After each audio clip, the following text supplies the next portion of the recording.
Larry Magid, CBS News. First Lady Melania Trump has a problem.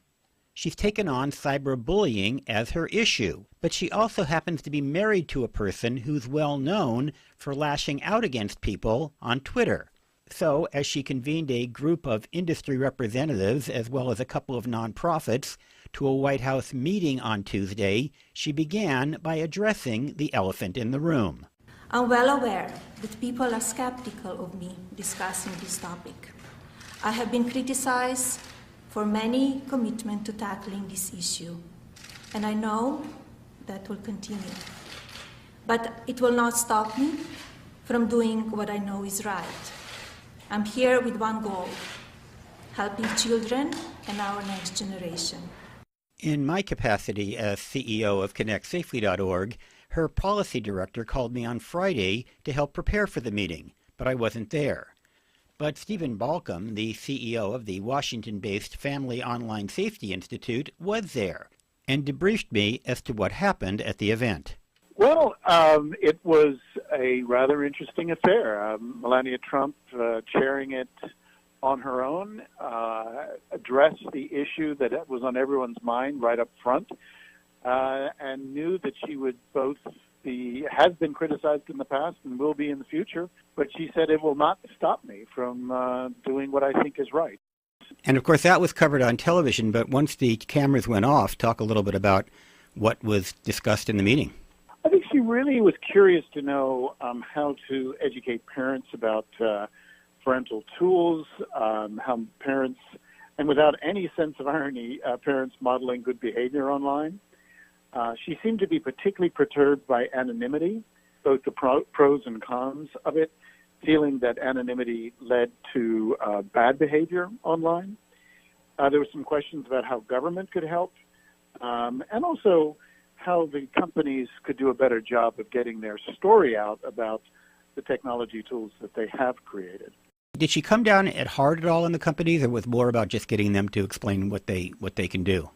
I wouldn't say she came down hard, but I think she did want to hear directly from them what they are doing and what more could be done. And there were, obviously, from Amazon, from Microsoft, from Facebook, Twitter, Google, they all had very good examples to show, but there was also a recognition that a lot more could be done. Now, from my own conversation I had with her policy director on Friday, I had the feeling, and correct me if I'm wrong, that she wanted to go beyond just cyberbullying and get into broader issues of time spent online and civility and other issues. Were there any other topics brought up besides cyberbullying?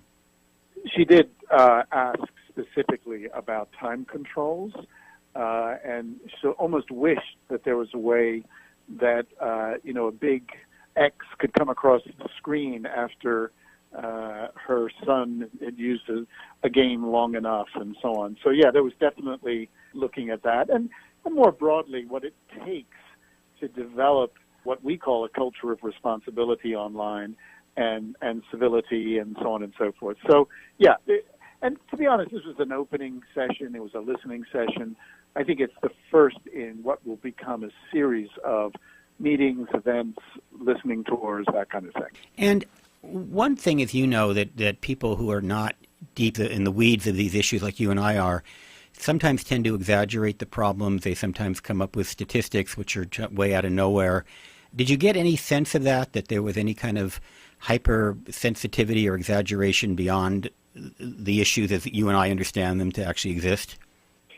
I think there was a moment when she was describing the issue of suicide and so on, but also openly acknowledged that cyberbullying does not cause suicide. There's a range of factors involved. So, no, I think she steered away from scary stories, scary statistics, that kind of thing, and really was just trying to find ways for solutions for things we call tools, rules, and schools.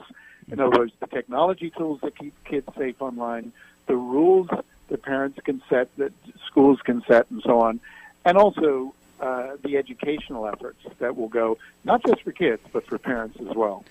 Getting back to the issue of the elephant in the room, which, as you pointed out, she very much addressed at the beginning, during the meeting itself, did you get a sense that, especially along this line that you said she brought up later about parents being good role models, Did you get any other sense of sort of the irony of this, or how she can go about taking a leadership position on this issue, given the amount of cynicism there is out there about her role and her relationship to somebody who's well known as a cyberbully?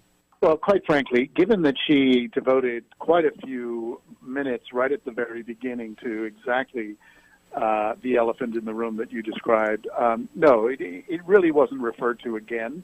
And then she wasn't so much looking to provide guidance. She wanted to just know what the companies, and for that matter, the nonprofits, are doing around this. And she just wanted to hear. She wanted to learn. I think both personally, but also more broadly for American families.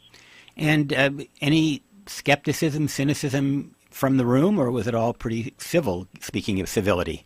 It was very civil. I think there was a little bit of a pushback around anonymity. I think that she thought that that was the major issue, the major problem. I think that a number of the companies, including Twitter, that does allow anonymous posting, and similarly with YouTube and so on, pointed out how anonymity is a help, particularly for teens who are struggling with their identity, or maybe have an abusive parent, or for that matter, a dissident in a country that's repressive, whistleblowers, and so on. So she got that message that there are legitimate and really, in some cases, life-saving use of anonymity online.